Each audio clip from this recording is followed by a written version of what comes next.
Meron. So, Ako yun. ang alam lang natin is yung medyo yung synthetic na nasa sachet na mga pulbos-pulbos na sweetener. Ngunit, that's man-made. It's synthetic, so it's still chemical-based.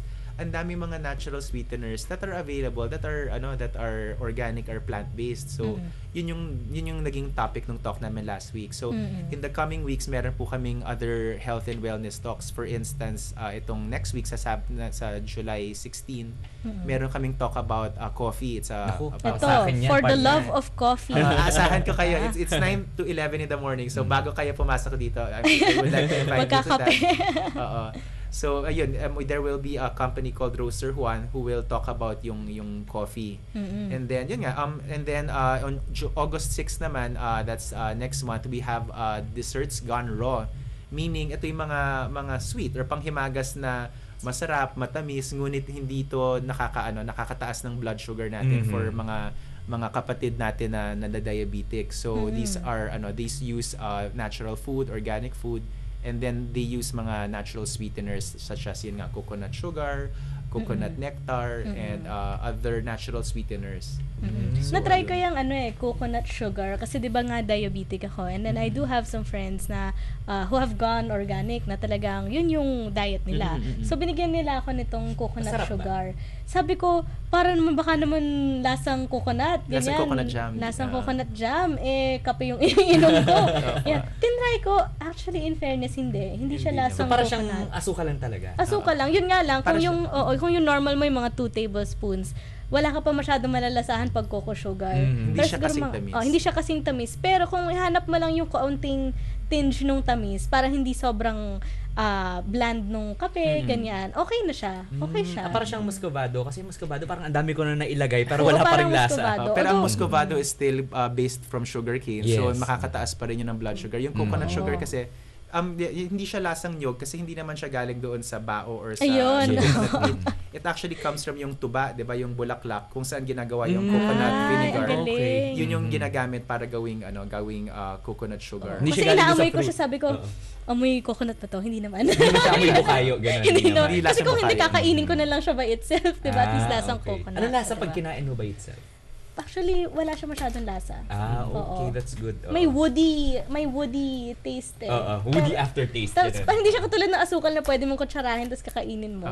Ito parang hindi Iba yung dating Actually, ang niya. maganda sa coconut sugar din kasi is, kunyari, kung ginamit mo siya sa kape, parang linilift niya kino-complement niya yung lasa talaga. Flavor ng yung kape. flavor ng kape. So, hindi lang siya parang yung intense sweetness, pero meron siyang depth or body na mai-enjoy niya. So actually yung ibang tao is kunyari mga may diabetic sa family natin, they carry that in their purses para kunyari medyo meron tayong bumaba yung blood sugar natin, they can consume that. Actually you can open it and then para yung mga It's nasa very nice. para sa mga nakikinig sa radyo, kakabukas lang namin ng box ng Suchero. Suchero. Ayan. Great for hot drinks, unbleached and unfiltered. So para Unfiltered. siyang sweetener. It's a sweetener talaga na low glycemic. So Ito nga. Mabango siya, parang natural yung dating. Hindi natural yung siya. hindi. At saka dahil hindi nga sa siya, asukal. natural siya, it's ang paggamit niya is parang parehas lang sa paggamit ng normal sugar. So kung pwede mo siyang gamitin sa pagluluto, hindi na maapektuhan yung tamis niya sa pagluto or sa baking. So doon nga sa restaurant namin, sa mga diabetic nga nating kapatid, meron po kami mga cookies, Sans Rival, apple Na cake. pwede. Uy! Na pwede. Oo, Doon na kasi- tayo mamaya. Kasi yun ang ginagamit Nagutom ako namin. bigla. Yun ang ginagamit naming sweetener. So Oo. hindi siya nakakataas ng blood sugar. Ito inaamoy Is ko this siya ngayon locally made? It's locally Locally made. made. Diba? Tapos parang ikino-consign nyo, bale? Tapos, Actually, we chose Sokero. Marami pong gumagawa ng coconut sugar. Ngunit ginamit po namin yung Sokero or we chose Sokero dahil sila po talaga ay nag-i-invest sa marketing, sa research and development para mapa-improve yung produkto. They're saka may based in sachet Alabang. siya. They're based in Alabang. Pwede mo siyang dalhin kasi ibang cocoa sugar, malaki, parang naka-bag siya. Naka-bag siya. Naka-container na hindi mo naman siya At least ito madadala portable. sa bag. Oo. Portable siya. Ito, Actually, yan. since binuksan ko ng isa, dadalhin ko na siya mamaya. Oo. Ayan. So, meron din sila mga kilo packs kasi yun nga, sa kasasabi ko lang kanina, pwede siyang gamitin sa pagluluto. Pagluluto. Yung dami ng ginagamit mong asukal na puti, ganun din yung gagamitin mo sa Sokero.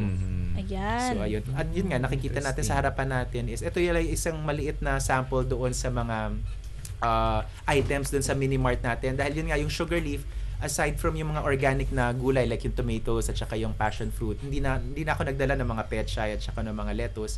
Meron din po kami doon maliit na grocery or mini mart na tinatawag na parang for a person na gustong maghanap ng healthy food, pagpasok mo doon, hindi mo na kailangan isipin na ano yun kaya yung pwede kong kainin dito. Talagang kami na po yung nagpili or nag-shortlist ng mga pagkain na makakabuti sa atin. So ayun. Tsaka doon sa restaurant naman, para doon sa mga let's say mga barkada, we're open actually until 10 PM eh. So ayun, actually yung mga barkada, yung mga after school or after work, pwede kayong pumunta doon, tapos mag-chill lang kayo doon na yung at least yung kinakain nyo, hindi kayo alam nyo naman na nakakabuti sa inyo kaysa naman puro calories lamang. Sige nga, kung magsisimula tayo sa organic na diet, saan ba magandang magsimula? Breakfast, lunch, dinner? Or ano yung element na dapat idagdag namin? Kung uunti-untiin mo siya into your diet. Okay, siguro what I do kunyari for me, ang example na masasabi ko is kunyari kumakain kayo sa bahay ninyo, 'di ba, kanin or ulam. Ang pwede nyong gawin is ako kunyari lechon, may pagkain kayo lechon or lechon kawali or mechado or something na masarsa.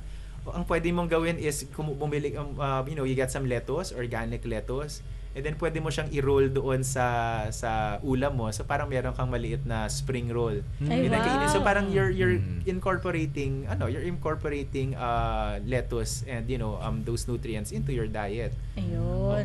And then of course when you make kainin yun or kung gumagawa kayo ng sandwich imbes na yung processed na meat, di lagyan nyo ng tomatoes, lagyan nyo ng cucumber, lagyan nyo ng lettuce or zucchini para at least may madagdagan ng fiber at saka ang siguro pwede nyo gawin, bawasan nyo na yung karne, dagdagan nyo ng gulay. Oo. Ngayon nga ang tinatry namin organic eggs, kaso ang mahal. Mahal siya for 30 pieces, mga 200 plus. Ay, mahal nga. Mahal siya, lumalabas siya mga 8 pesos. Pero yata. mas rich siya. Makikita mo mas rich yung kulay, yung lasa. Pulang-pula yung egg yolk. Oo. So parang iba, dun yun yung start namin. Dun muna kami sa eggs. Mahilig kami sa mga Tapos yun nga, merong organic pork, may organic chicken. Siguro yun, tama, sabi mo nga is kung gusto nyo mag-start into eating organic food, yung mga items na kinakain natin ng hilaw, katulad ng pipino, lettuce, yung mga ganyan na tipo ng gulay, kung hindi nyo pwedeng mapalitan lahat ng organic, yun siguro yung i-prioritize natin na bilihin natin ng organic kasi talagang kinakain natin to ng hilaw.